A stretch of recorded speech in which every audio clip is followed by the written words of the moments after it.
Today on Let Me Be Frank, we welcome Father Chris Ford, the Vocations Director for the Diocese of Bridgeport.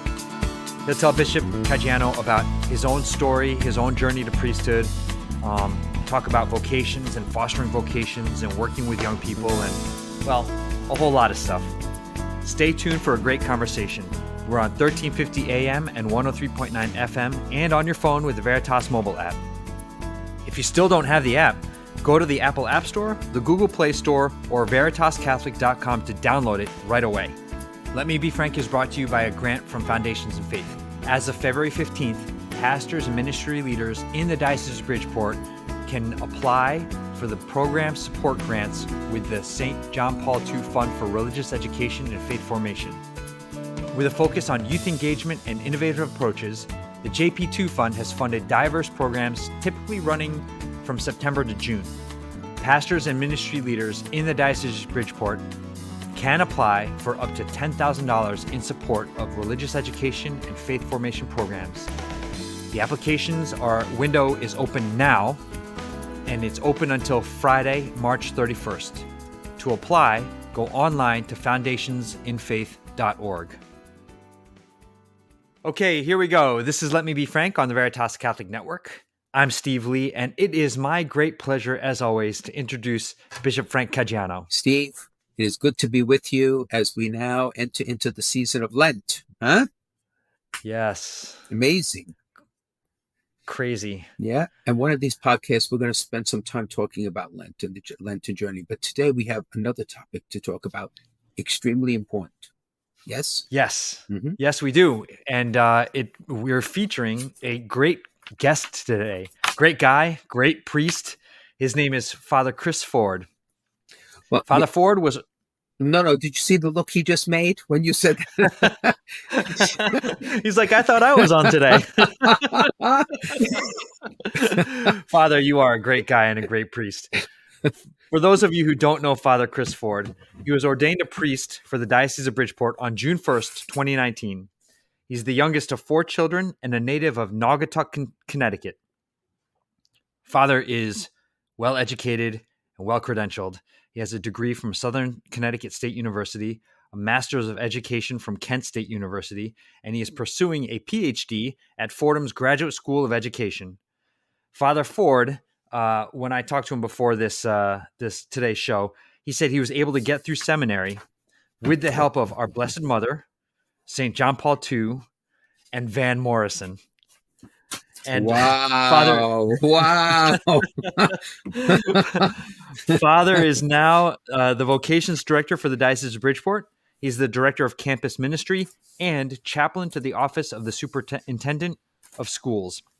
Father Ford, welcome to Let Me Be Frank. Thank you for having me. It's great to be with you both, Bishop and Steve. It's such a joy for me to be here and to spend some time talking with you, hopefully about promoting vocations to the priesthood and a little bit about the life, the wonderful life that it is to be a priest. Father Ford, you're doing a great job. And I keep you very busy, which is good, right? Yes. Idle minds the devil's workshop, right? So this is good. But no, right. Seriously. That's right. And that was the short version of my bio. So yeah, but seriously, you're doing a really tremendous job, and we are going to get to vocations because that is the topic of the day. But as I warned you earlier when we met, my first question is always the same, and that is, tell us your vocation story, your vocation journey. Sure. Yeah. So I always like to say, in a sense, that God called me when I was in 2nd grade. And I called back when I was 23. I think that's the easiest way to say it. I grew up in what I call a pretty garden variety Catholic family. We went to Mass every Sunday. My sisters and I went to Catholic school from kindergarten through 8th grade. And we said grace before meals. And that was kind of it, in a sense. Not that that's not a lot, but that's, we weren't like super involved in the parish life and everything like that. My sisters and I were doing so many different things, but grew up in a place where faith was definitely important, where faith was part of just our daily lives. So when we were in 2nd grade, when I was in 2nd grade, we were learning about the sacraments, getting ready for First Holy Communion, and we were going to do a mock baptism. We baptized a doll. And so we all were going to play different roles, and everyone else in the class volunteered to be either the parents or the godparents or the spectators. And I was the only kid in class who volunteered to be the priest. And so I think that was probably the first time that priesthood really entered my mind as a possibility. And, so I went home and told my parents, and I was taking karate lessons at the time. So I took one of my colored belts and wore it as a stole and, baptized the doll. So that was, did you confirm the doll after that, Father Ford? Did you confirm the doll after that? I did not. I did not, Bishop. I did not. It was not a situation of extreme emergency. So, and I, even back then, I tried to follow canon law as best I. I'm sorry, I didn't mean to interrupt you. I'm sorry. Yeah. No, it's totally fine. So, it was just from there. Priesthood was always kind of. I kept going back and forth with what I wanted to do when I grew up, between priesthood, fighter pilot. That was a big one for me for a long time. And one of the real kind of defining moments in terms of considering priesthood came when I was in high school. For the first time, my parish had a newly ordained priest assigned to the parish. And that was really transformative for me, this idea of seeing a younger guy, seeing someone who really was kind of in the prime of his life, so to speak, and a little bit more easy to connect, right? We had some wonderful priests growing up, but guys who, were a little bit older. And so to have a newly ordained priest really on fire for the priesthood, really on fire for the Lord was transformative. And to see him really as a normal guy, so to speak, as well, a little bit more accessible in that way. So throughout high school, becoming a priest was actually even more of a serious thought in my mind. Started becoming a catechist at my parish, and had been altar serving since 4th grade and all that. So believe it or not, actually started meeting with the Vocations Director in Hartford, right, where Naugatuck is part of the Archdiocese of Hartford. And so had started meeting with the Vocations Director, and became what is now, I can say, as the Vocations Director, probably my worst nightmare. Which was, I took the application, I filled it out, and never sent it back. So, I just part of it was meeting a girl, part of it was just, life and not really being totally ready for it. So I went to college, and while I was in college, did what a lot of, I think, young people do, which is stopped going to mass, and never really stopped believing, but just sleeping in on Sunday became way more important. So, but over time, slowly started to come back on my own. My parents were great. I never really pressured me. They just kept living their life of faith as a wonderful example to me. And in some ways, it became one of the best things that ever happened to me, because when I came back to the faith, when I started going to mass again, it was on my own. It was my decision. And it wasn't my parents just forcing me to go to church anymore, forcing me to go to mass. It was something that was resonating in my heart, and a call that I was definitely receiving, just to live a life of faith again. So began that, and ultimately moved to Pennsylvania to work and go to graduate school, and then came home one weekend for a housewarming party for some friends who bought a house, and saw a friend there that I hadn't seen in a few years. And it turned out, and I had no idea that this has happened. Turned out he had just entered seminary. He had just entered St. John Fisher that fall, and he would ultimately leave seminary and is now married and has a child and everything. But he kind of called me out, and I started asking him questions about life in the seminary and all these things, and his response was, you don't ask the kind of questions normal people ask about seminary, and he had remembered from high school that I had thought about being a priest, and so he kind of just hit me on the head and said, what happened to that? And I didn't really have a good answer for him. So he said, I think you should meet with the Vocations Director and see what God's doing in your life. So he set up a meeting for me a few weeks later with the Vocations Director, who was Father Rob Canale at the time, now Monsignor Canale.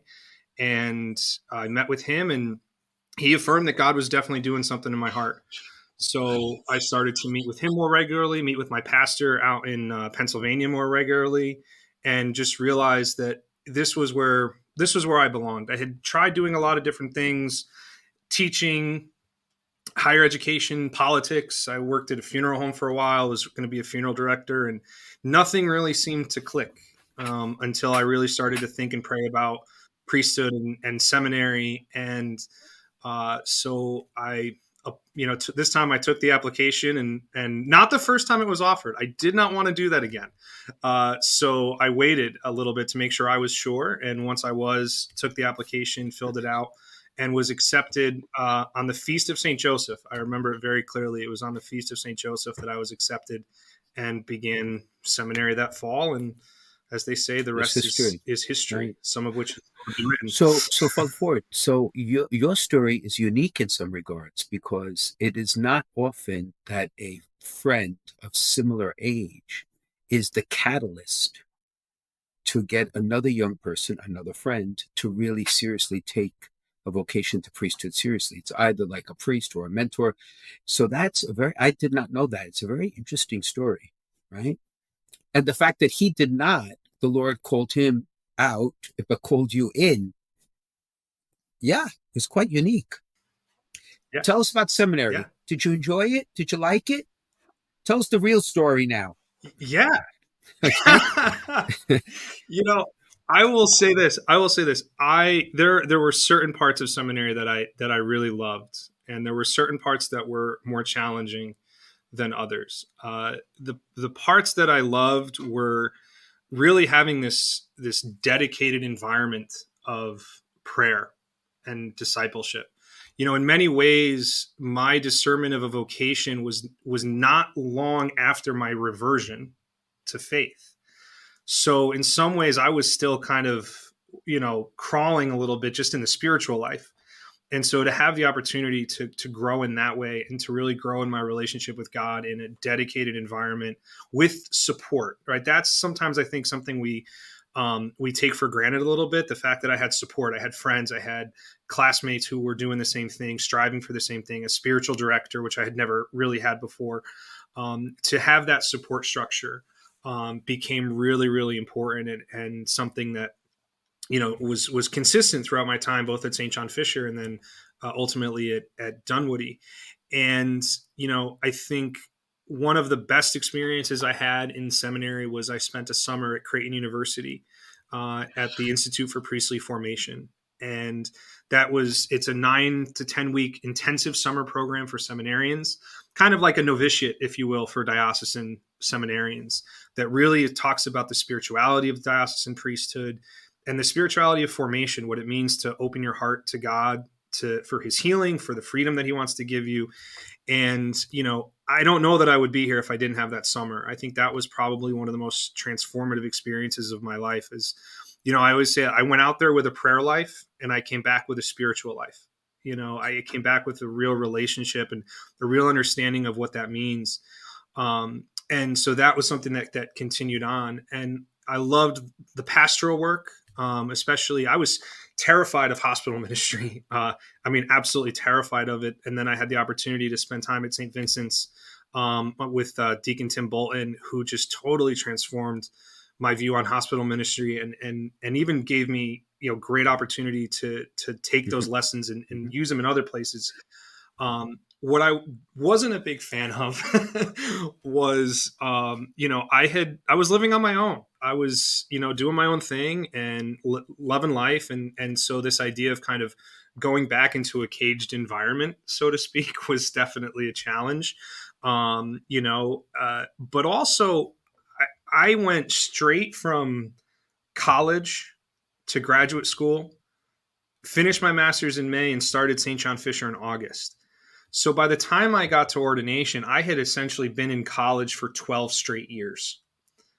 I was getting exhausted. That was a real challenge. And so much of what we're learning is very heavy. It's very rich, right? The theological tradition of the church is so deep.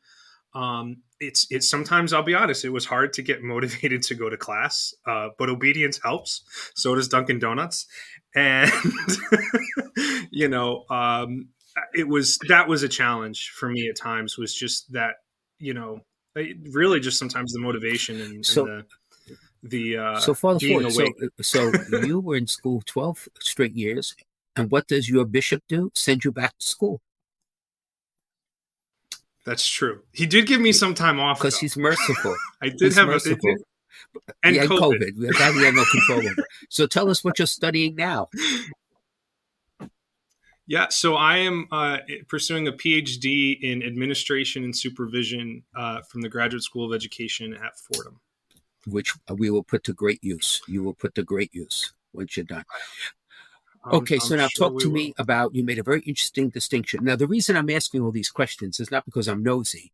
I'm asking the questions because there are many people who are listening who only know of the seminary because they've seen it from the outside, particularly young men who are discerning, Yeah, and they don't have very much of an idea of what goes on in the four walls. And I think that's helpful to sure. vocational discernment, is the more we can give picture and color to what happens, right? The more the mystique is Yeah, eliminated that may not be correct, right? Yeah. yeah, Yeah. absolutely. Hmm. Absolutely. And it's transforming. Seminary formation is transforming right Right. before our very eyes. And so there's some really awesome things Right. that are happening in seminary One of the formation things right I now. like to point out is, just as your friend challenged you, which was a moment of grace, in the seminary, when it works well, and oftentimes it does, there is peer-to-peer formation, right? You learn from each other as friends, as brothers. It's kind of like being in the Marines, right? In a sense, Mm, there's a common mission, there's a common formation.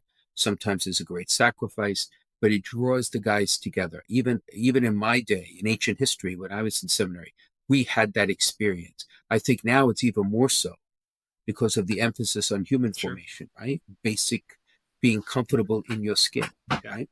Mm-hmm. Yeah, absolutely. There was a group of four of us in particular. All four of us have been ordained now. Myself, Father Edwin Ortiz, who's a priest of the Diocese of Brooklyn, Father Roger Velasquez, who's a priest in Rockville Center, and Father Jobin Thomas, who's a priest of the Sierra Malankara Church. And the four of us, at least once a week between morning prayer and our first class, would go to Dunkin' down the street and grab a cup of coffee. And some of the conversations we had there were some of the Mm-hmm. most formative Mm-hmm. that I ever had. Because when you build that community, when you build that circle, that circle of trust, so to speak, it allows you to be vulnerable in a way that you can share what you're struggling with guys who are going through something similar, and their support, they're challenging you to be better. Their confidence that you can be, Mm-hmm. right? Their confidence Mm-hmm. that you can grow sometimes is one of the most important things that you can have. And so I have this wonderful picture of the four of us on our the day we graduated, which was really the last time we were all together at our convocation, and that's a community that I Right. will always Right. treasure for You sure. made an interesting distinction between spiritual life and prayer life. Explain that a bit more. Sure. So I'll start with spiritual life because I really look at the spiritual life as having a real level of friendship with God, right? This ability to have a constant interiority, even in the busyness, right? I think St. Ignatius is the one who uses the phrase contemplative in action, right? This idea that God is always present to me, and my response to that is to kind of open my eyes and open my heart to how he's being present to me, and then how am I responding to that. And that's an ongoing thing. That's not just that time in the chapel, although that's kind of a real graced moment and a real opportunity to immerse in that reality.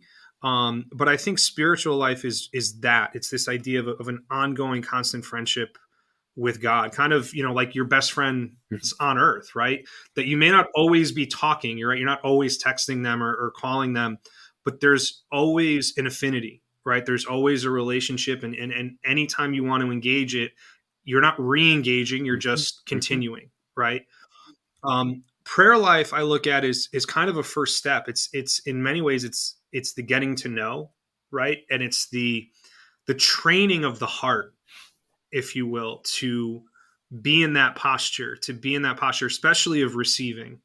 And I think it's the beginning, but we have to remember that it's the beginning, right? We have to remember that it's supposed to lead to something. And in our prayer life, we often do a lot of the talking whether it's through rote prayers or kind of even more free form, I think in the spiritual life, we try to do, we don't always succeed, but we try to Right. do more listening. Right. And we try to have a generosity in receiving the gift of So God. in a sense, that distinction is not unique to priesthood. It's a distinction for all Christians. Mhm. Right? Yeah, it's just the Life life of of discipleship. Right. Absolutely. When I look back on my seminary time, I fondly remember how beautiful the liturgies were. And Mm. and they were inspiring. Of course, it was difficult for me when I made the transition to parish life, because now suddenly I went to celebrations where there were 60 or 70 guys and everything was beautifully sung, and we would pray the office together. And then suddenly the first day in the parish, I'm sitting in my room praying morning prayer by myself, and I said, what is missing here? Right. Sure. Right. But you make the Yeah. transition, right? That's part of the process. Yeah. So this Priestly Formation Institute, right? This a great. You fill Yep. us in a little bit. What were some of the topics that were talked about? Do you remember? I do. I do. So the very first thing we did was we took a class. It was a week long thing for a couple hours a day on just spirituality and really talking about the different levels of our hearts and how often we engage the different levels, kind of the surface level, which we're all pretty attuned to in many ways. Then the what they would call the psychological level, which is where we start to get a little bit deeper and we think we've gone deep, right? We think we've gone into the depths of our hearts, but that there's a level below that, the more fundamental level, the core of who we are, our identity, and really that's the place where God lives, right? Especially in the deep desires of our hearts, not necessarily the desires, to have a good job or those kinds of things, but the deep desires of happiness and peace and joy, and affirmation and to be loved and to be delighted in. And right from there, we went into an 8-day retreat. We had an 8-day silent retreat. That was week 2. And that was a remarkable experience. I mean, it's an Ignatian style retreat. So you're doing 4 holy hours a day, plus mass, plus spiritual direction every day. And from there, we went into a couple other courses on priestly identity and how priestly identity is something we have to kind of learn into through our understanding as beloved son, first and foremost, right? That each of us is a beloved son and daughter of the Heavenly Father, and how then we begin to assimilate and be configured to these different identities of Christ, as healer, as shepherd, but all always as son, right? To be configured to Christ as son. We did a class on celibacy and on what it means to live not singly, but a spousal union of the heart, with God, and to overcome some of the wounds in our own lives that make that challenging. And ended with a class on the spirituality of the liturgy. So during seminary, we typically learn a lot of the history of the liturgy, the rubrics, the laws, those kinds of things. But this really went into the depth of it and what's happening underneath and how to enter into that. And through the course of it all, we're receiving weekly spiritual direction. We are expected to do daily holy hours. We're praying in community, different conferences on discernment of spirits, and doing some pastoral work. I had a wonderful, wonderful pastoral assignment, working at a place just over the border into Iowa called On With Life, where we ministered to and worked with people who had traumatic brain injuries. And so we worked with the recreation team there. And, sometimes it was just singing karaoke, or playing a game or something like that. But it was just being present, and, because if you're living an authentic spiritual life, one of the best ways to kind of, for lack of a better term, test that is, what's your desire to give of yourself? What's your desire to go out and minister and to be present to others? The greater that desire, I think it's a pretty good indication that you're doing some really good receiving of the gift of the Father, like Mary in the visitation. So once again, what you're describing is not unique to priestly formation. This whole development of the inner core, the discovery of the inner core, is really what St. Augustine spoke of. We've spoken about it many times. It's what we talked about with the one, that the encounters with Christ in the plural are meant to forge a path to go deeper and deeper and deeper into that place where There is silence before God. There are no words that are needed. Right? That's heaven. Yeah. And our ability to understand that's not No, immediate always, right? It's something that takes a lot of time. I think, one of my kind of core experience of God, I was a sophomore in high school, and unfortunately I had a friend who died in a car accident. And for some reason, he was a good friend, but for some reason I couldn't cry. I don't know if I didn't know how to process it or was in shock or whatever. But I couldn't cry all weekend in school on Monday around my teachers, my family, or my friends, and everyone's crying. I couldn't. And then the next day was his funeral at our home parish. And I went with my friend and my mom, and the whole place was full of our classmates and everything. And I still couldn't cry. And then I went up to receive communion and I received the Eucharist. And by the time I got back to the pew, the floodgates had opened. And that moment was a moment that I knew was impactful from the moment that it happened, but I didn't understand why until that summer in Nebraska, until I was able to process it and to really open my heart to receive that God is not just present to me now, but he's always been there, and that it looks different constantly. And it's something that I have to be constantly reviewing and opening my eyes and my heart to. And that's a universal experience, right? That's a universal reality that God's always absolutely, been there and he absolutely, always will be. And so we have to open ourselves up to that and allow him to break in and allow him to be present and to recognize it so we can respond with absolutely, generosity. absolutely. Excellent, excellent.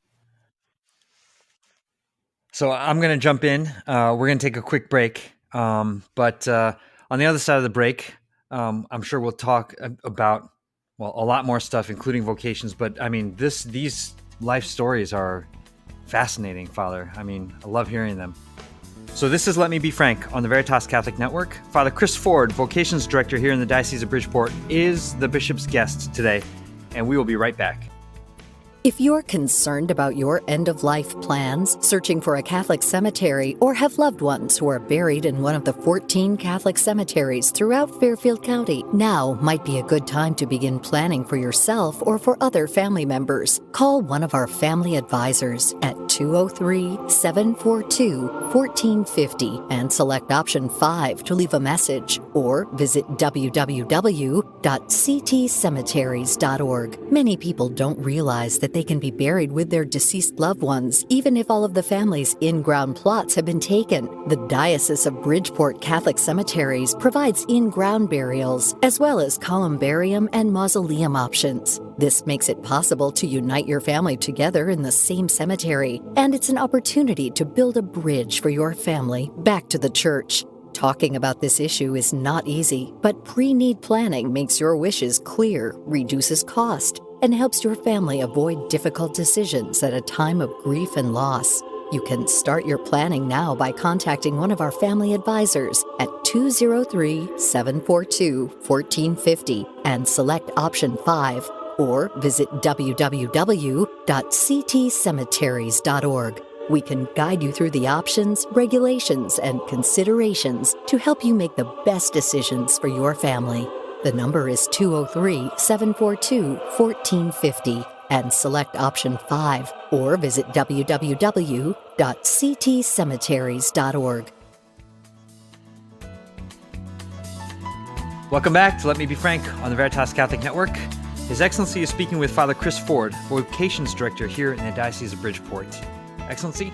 Yeah, so Father Ford, so let's talk about the vocations of our diocese, the landscape, and some of the work that you're doing, which you've really done some tremendous work in fostering vocation. So give us the lay of the land. How are we doing vocationally? Start there. We can always be doing better. We could always be doing better. The first thing I have to say is that we have some phenomenal seminarians. I mean, we have some men in formation who are just really, really top-notch guys, really dedicated to growing in holiness, and to being generous in their response to the Lord. God willing, we'll be ordaining, I think, 6 men to the priesthood this year, which is extraordinary for us, but also makes my job that much more challenging because we want the poster to stay the same size. Yes, we talked about that today. Or even to Absolutely. grow and replacing. Exactly. Yes, yes. And replacing 6, that's a lot of pictures to replace. But we're trying. We're getting out there. And, one of the things that has been a great gift for us over the last few years is that a lot of young adult ministries have really popped up throughout the diocese. And so been able to connect to some of those and just get to know people and be present to them and talk about discernment, talk about, sometimes it's not even talking about priesthood. It's just a matter of bringing in to the conversation, what does God want me to do with my life? Right. We're all pretty familiar with what we want to do with our lives, but bringing God into that conversation. So that's been one of the big things that we've been trying to do. Thanks to my work as chaplain to the superintendent's office, but also really working heavily with our Catholic schools. Right. This is we're trying to create. I think the best way to put it is a culture of vocations. Right, where the idea of thinking about priesthood, the idea of thinking about religious life, the idea of thinking about marriage as vocation, as what God is calling you to do, is just normal. It's just what we do in the Diocese of Bridgeport. And so we have instituted, for example, the Vocations Chalice program in all of our Catholic elementary schools. So each of them has a chalice that goes around from classroom to classroom. And when they have the chalice, they commit to praying for vocations and praying for our seminarians. We'll be launching a vocations curriculum in our schools and in our parish programs over the next year as well. And, we are also excited. This is a great time, I think, for me to announce this initiative, the launch of our own podcast on vocations called A Priest Forever. Never competition. Never competition. We are all on the same team. We are all on the same team. So our first episode is dropping February 21st, just yesterday. So great way to start Lent by getting to know some of the priests in our diocese. Our first episode with Father Mike Dunn. You can check that out on YouTube or wherever you get your What podcasts. What is it again called? Say as it well. Again. A Priest Forever. Got it. Good. A I look Priest forward Forever. to it. Yeah. And all of our social media stuff, all of our things is just Bridgeport Priest. So whether you're looking for us on Instagram, YouTube, even our website, it's bridgeportpriest.com. So and both. .com. Either Okay, one will get you. Good. Yes. Good. Yeah. We have all Good. angles covered, Bishop. We don't want anyone to mistakenly go to a different diocese. We don't want that. No. So we are working with that. We're excited that we've had some new chaplains have started in some of our high schools, and so we're excited to be working with them to continue to develop a culture of vocations in our high schools as well. So and one of the other things we've been really, really conscious of, I think, is our diocese is blessed in a lot of ways. But one is that it is probably one of the most diverse dioceses in the country. When you really think about ethnically, racially, socioeconomically, I mean, there is not an aspect of American life and culture that is not present within the bounds of this geographically pretty small diocese. And so we want to make sure, that our priesthood reflects that. And so we've been very intentional about, maybe being present in some communities that we haven't been as much before, because there's a lot of work to be done. And there's it's hard to be in 2 places at once. It's even harder to be in 3. So we're trying to just be pretty intentional. And I'm very grateful as well to the work and to the support of Father Abelardo, Father Eric Silva, who have been partnering with me on the vocations team for the last couple of years and have helped really bring some great men. I mean, St. Joe's High School in Trumbull has just continued to be a real powerhouse for vocations. I think, a significant percentage of our presbyterate under the age of 40 are alum of St. Joe's. And we have, I think there's 3 or 4 men now in formation who are alum of St. Joe's. So, working with our high schools, our Catholic schools is already bearing fruit, and we're hoping that it'll continue to do so. So that's just a little Yeah, bit, I no, guess, of as I've what said we've to you been before, exactly. trying. There's tremendous good work being done, and I'm grateful to you and to the team and everybody who's involved. I like the image of changing the culture because not only does it reflect the vocabulary of the one that I've spoken about, and I will continue to speak about it, but if you change the culture of the church, then it changes the perspective of just about everything and all the presumptions that people come with. Right? Because my experience has been there are many, many young people, men and women discerning religious life of all different congregations, men discerning priesthood, married men discerning diaconate, both discerning marriage, where they come with the presumptions of the secular world that they hear in so many different ways. And it puts you so far behind where a fruitful discernment could occur, right? You need quiet of the spirit to do that discernment, right? So if I were a young man, I said to you, our Father Ford, how do I discern of a kid? Like what do I do? Do I sit in a room and sit quietly and wait for a thunderbolt to how do I do this? The first thing I say, I say, and say this to most guys when they come to meet with me, is you don't do it alone. And I mean that in two ways. One is you do it with God, right? There's a famous story of a Jesuit at Creighton, Father Larry, who is blind, and college students see a blind Jesuit and they think Yoda, right? So they go to meet with him all the time and ask him about, which they do with their life and all this other thing.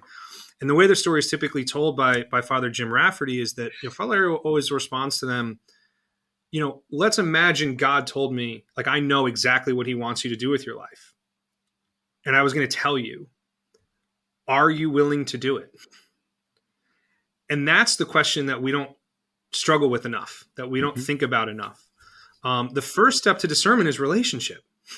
The first step to discernment is just falling in love with God and coming to realize and receive, like, in a sense, like how delighted in you are by the Father and how loved you are by the Father.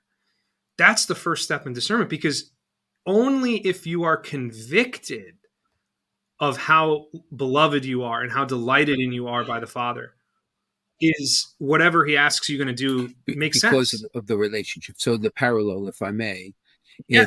if a spouse, if a wife asks of her husband or a husband his wife an act of sacrifice, what motivates you to say yes is the love that you share between you. It's the fact that you're doing Yeah. it for someone that you really care about. If it was a stranger, there are those who are altruistic who would do it, but the vast majority of us would at least question why I would do this. There's no claim on the person. Right. Right. But God makes a claim Right. in the most beautiful sense of the word. Right. That makes perfect sense. Right. Yeah. So then how do you develop that then in this discernment? Keep going. So far A plus. You So, have A so plus. Keep going.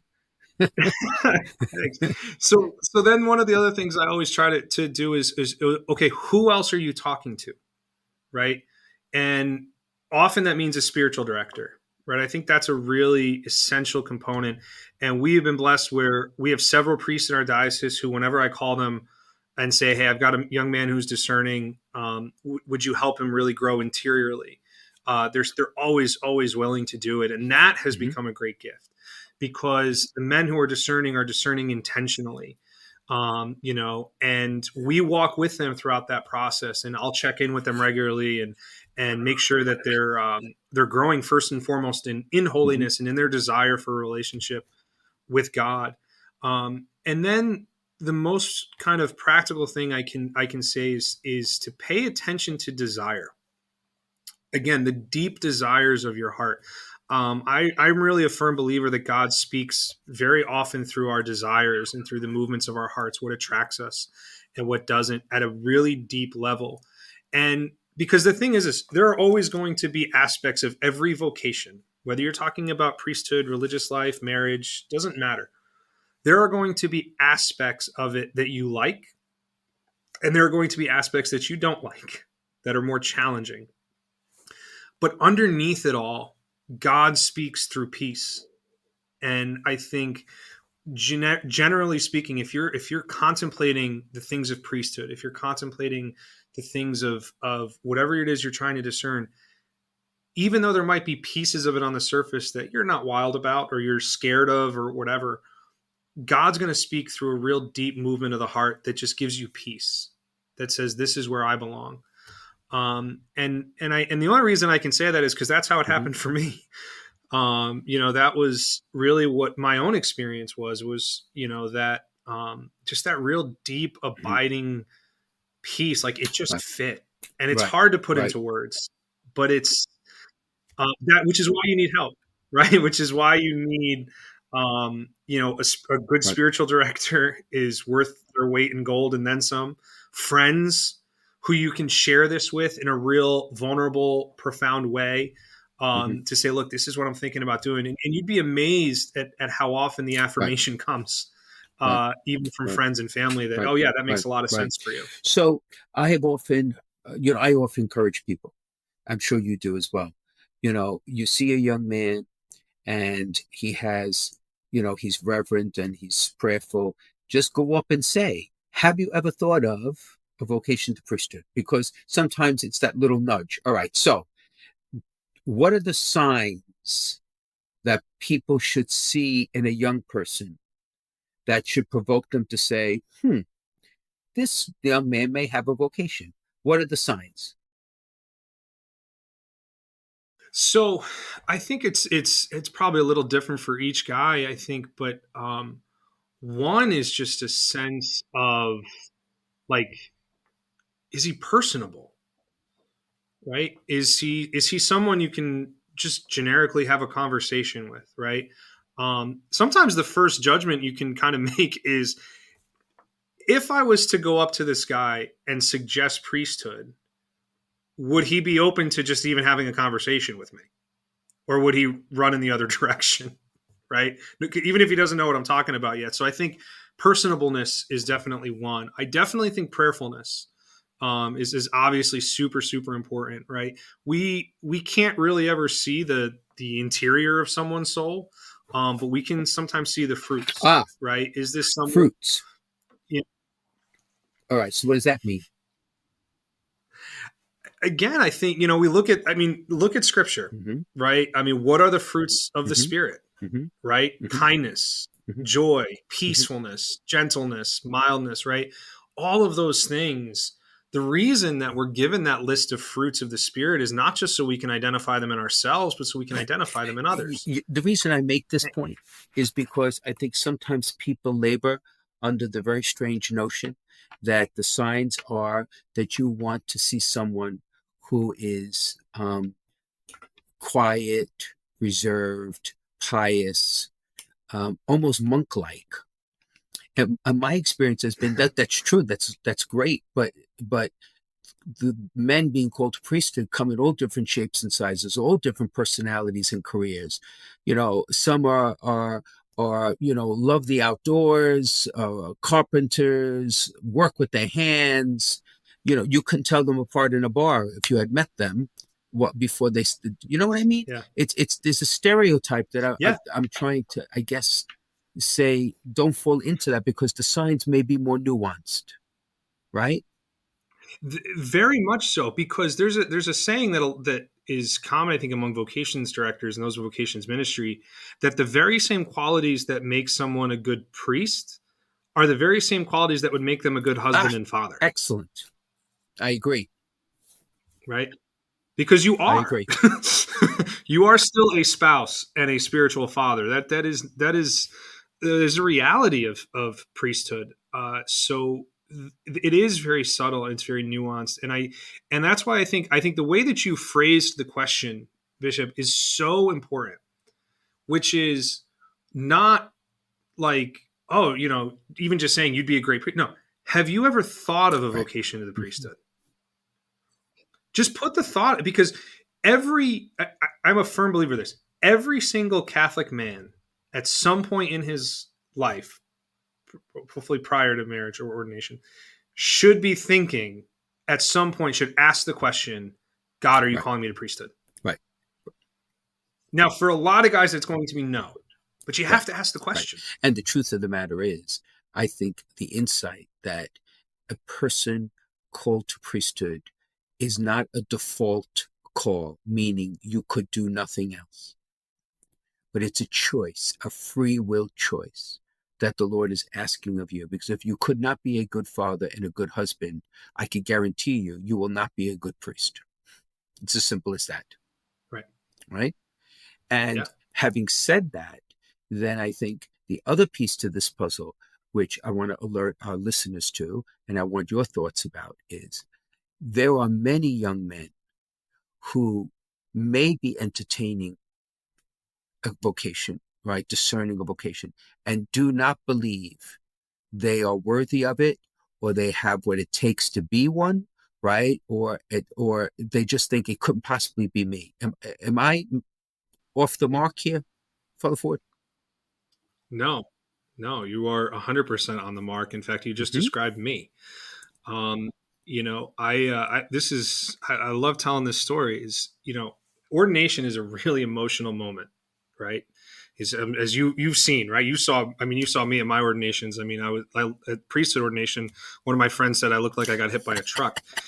But I remember going into the diaconate ordination, wondering. I can be a pretty emotional person at times, and so I knew I was going to cry, and I was wondering when. And for most guys, it's pretty predefined, right? It's the laying on of hands or the prostration, right? Or a particularly impactful mentor coming through the line for the sign of peace. And I just remember I absolutely lost it. We walked down the aisle. I'm standing next to my mother and my father. Mass begins, and we say the words that we have all said thousands of times in our lives. I confess to Almighty God and to you, my brothers and sisters, that I have greatly sinned. And I lost it. I absolutely lost it. And I had literally just gone to confession before I walked down the aisle. I mean, You were ready. I was trying to be in a saint. I was good. But you're not worthy. No. Like, that's the thing. Like, I think that the easiest way to say is, like, you're not. None of us are.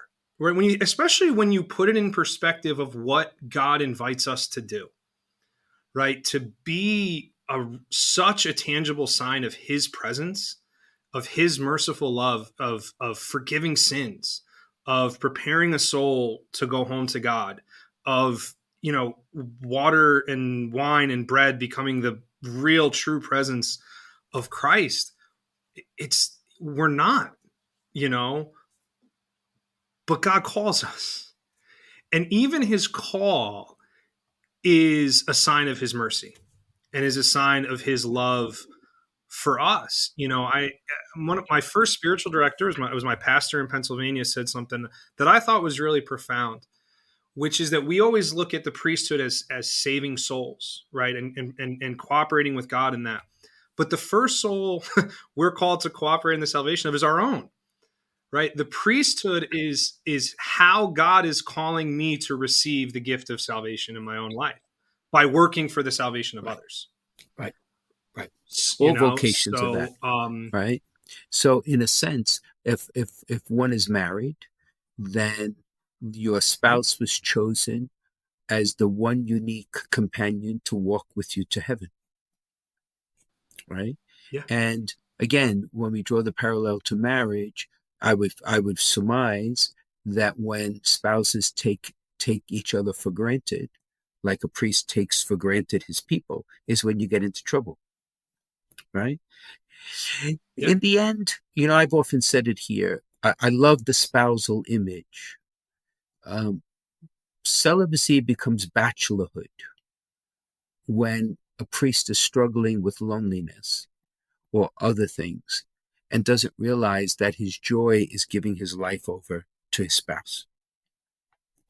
Because we're men, right? The discipline of the church from Christ is that men are called to priesthood and ordained priests. And as men, there is a desire for unitive and procreative life. But it's in a totally spiritual way for a priest than a man who may be married, right? And therefore, your unitive is with Christ in His mystical body, And the procreation is the fruit of your work, which you may or may not see. So it's not an easy life necessarily, but it is an extraordinary life. It's absolutely extraordinary, right? So all the young men who are listening to all the great observations you're making, I hope they start taking it to heart, because they can call you anytime. Could they not? They can. Absolutely. Absolutely. And I think, I think, Bishop, I think especially continuing that spousal image, I think it's really important to remember that if God is calling you to be a priest, he's calling you to be a priest. Who you are, your personality, your likes, your dislikes, your skills, your abilities, your talents, your whatever, he will find a way to make use of all of them. That is, the reality, that he wants you. He doesn't want this fictional version of you that no, he works in reality, and he wants you for who you are. And because of that, if you say yes with generosity and faith, he is going to work through you to affect people that nobody else ever could. Right.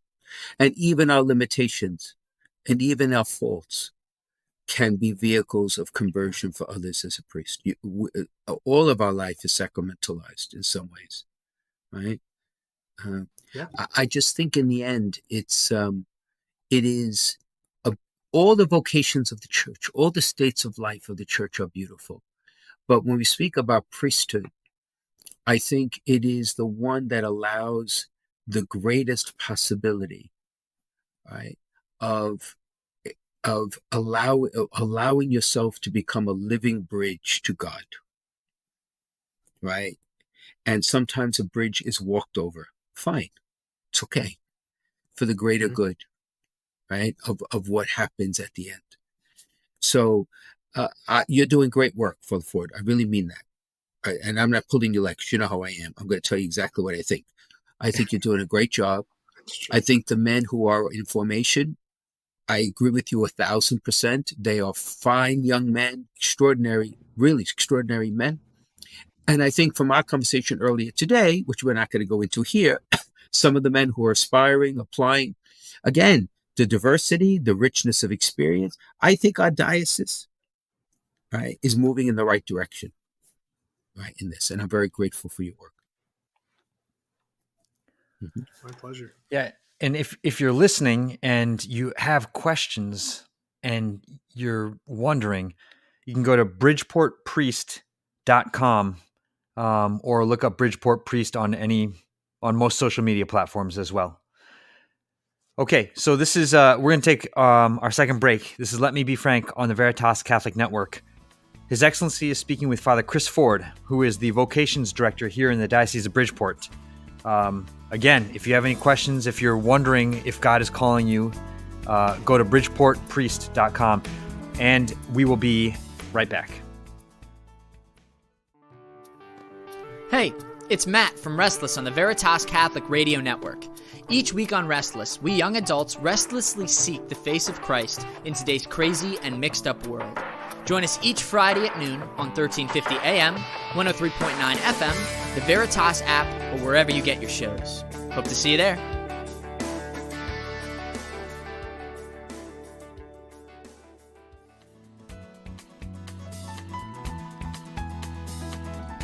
Okay, welcome back to Let Me Be Frank with Bishop Frank Caggiano. All right, Excellency, this one is very interesting. Mm-hmm. It says, Your Excellency, I heard in a talk that the climax of the Mass is at the final doxology. Is that true? I would have thought it was the moment of transubstantiation. Thank you. Well, I think from a liturgical point of view, it would make sense that the concluding doxology of the Eucharistic prayer is the summation of all that has been offered, all that has come into our midst, and we offer praise to, right, through him, with him, in him, to God, right? So it makes sense. But to be honest, if you were to ask me personally, what is the culmination, right? It's when I receive Holy Communion.